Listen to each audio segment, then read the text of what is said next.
Монгол Ардын намын 31 дахь их хурал 2 хоногийн дараа ирэх Бямб нэм гаригуудад буян тухай спорт зохицолборт олно. Энэ удаагийн хурлаар Монгол Ардын нам шин дарга сонгох бөгөөд намын дарга усан хүн улсын хурлыг удирдана. Ингэснээр төрийн бодлого эрх мэдлийн төвд нөлөөлөх хамгийн хүчтэй улс төрийн тоглогч болох юм. Тиймээс энэ сонгуул нь намын дотоод асуудал бос төрийн эрх мэдлийн шин тэнцвэрийг тогтоох шийдвэрлэх үйл явдал болж байна. Монгол Ардын нам дотоодын зөрчилдөөнийхөө оргил үе дээр их хурлаа өгтөж байна. Ерөнхийдөө Зандан Шатар улсын хурлын даргасан амар ойсгалан нарын хоорондын өрсөлдөөн намын эв нэгдлийг гүнзгий хагаралт хүргэж парламент дахь 68 гишүүн 30-38-ын 2 жигүүрт хуваагдсан нь няцаалтгүй үнэ.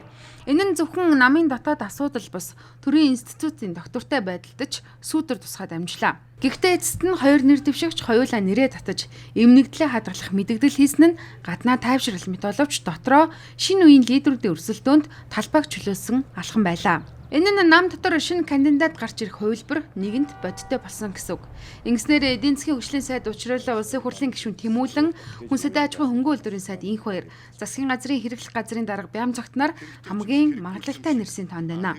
Тэдгээрийн хоёр нь шинэ үеийн реформж имижтэй бол үлдсэн нь намын уламжлалт хүчний төлөөллүүд. Учир сайдын хувьд асуудалд урьдчилж дуурахаас зайлсхийж байна. Харин Тэмүүлэн Инх баяр нарын гишүүд мэдээллийг өгөөсгөж байр суурь илэрхийллээ.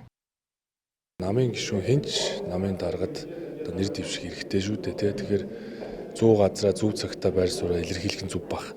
Тэрнээс төрийн ордонд их хурлын өмнө байр сууриа илэрхийлэх тийм зохимжтой биш ээ. Ер нь намын их хурлаар ганцхан намын даргаас гадна намын дүрмийн асуудлыг Тэг мэдээж тийм. Намын их хурл улс төрийн нөхцөл байдал дүгнэлтийн улс төрийн намын шинжилсэн хууль батлагдсан хуультай дүрмээ нийцүүлнэ. За оны өмнө шинжилсэн дүрмээ улсын дээд шүүхүүд бүртгүүлэх үүргийг хуулиар хүлээж байгаа. Тийм учраас ээлж их хурлаар дүрмээ улс төрийн нөхцөл байдал дүгнэлт хийх цаашаа бодлого хөтөлбөр рүүдээ ярих ийм хариуцлагатай их хурл шүү дээ. Мэдээж намын даргын асуудал бол бас номер 1 гол яригдах асуудал байгаа. За энэ бол мэдээж намынхаа тухайн тэр хурал дээр л яригдах асуудал байгаа. За одоогор бол миний хувьд бас бодсон сансан зүйл байхгүй. Сүүлийн бас тоногудад бас манай Монгол Ардын нам дээр маань мэдээж алдаа тоонотой зүйл байна. Улс төрийн хүчин гэдэг бол өөрөө бас амьд организм. За тэгэхээр бид бүхний хувьд ч гэсэн бас алдах хэрэг байхгүй. Монгол Ардын нам өөрөө сул хүчгүй байх үед Монголын төр өөрөө бас хүчгүй байдаг. Тэгэхээр бид бүхний хувьд цаашид гаргасан алдаануудаа залруулж ажиллах, түүнийхээ итгэлийг авч ажиллах ийм зайлшгүй шаардлага байна. Хувийнхаа үднэс ч гэсэн хүсэж байгаа хүлээж байгаа зүйл маань бол намын их хурлаар Монгол Ардын нам манаас өөрийнхөө үнэт зүйл үзэл санаагаа бас илүү тодтогдох шаардлага байныг шаардж байгаа. Энэ улс орны өмнө тавьж байгаа нийгмийн эдийн засгийн зорилтыг хэрэгжүүлэхэд энэ улс төрч намыг авч явах болцоотой гэж үзэж бодлого гардаг. Тэр бодлогоо намын их хуралдаа танилцуулдаг. Тэр журмын дагуу явна.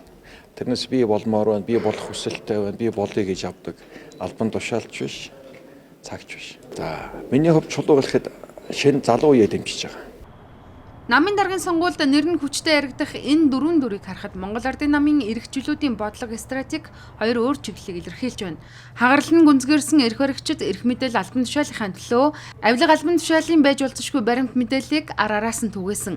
Тэдний үйлдэлээс ард түмэн тэднийг авилгын төрийн өмчийн хулгайгаар дүүрсэн нам гэж үзэх хандлага улам бэхжсээр байна.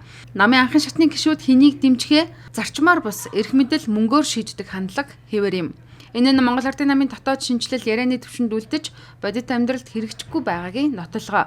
Харин улс төрийн үрээнийхэн Монгол Ардын намын даргын энэ удаагийн сонгуулийг 2027 оны ерөнхийлөгчийн 2028 оны улсын хурлын сонгуулийн урьдчилсан байр суурийн тэмцэл гэж хүлээж байна. Монгол Ардын намын шин дарга намын удирдлагын багийг бүрдүүлж төрийн эрхийн 3 төвд буюу засгийн газар, парламент, ерөнхийлөгчийн институцэд нөлөөлөх стратегийг тодорхойлох болох юм. Тиймээс Монгол Ардын намын их хурл бол жирийн намын арга хэмжээ биш, эрх мэдэл нөлөөлөл, эрх төрөм жилийн улс төрийн тоглоомын дүрмийг тодорхойлох улс төрийн тэнцвэрийн шин зураглал болж байна.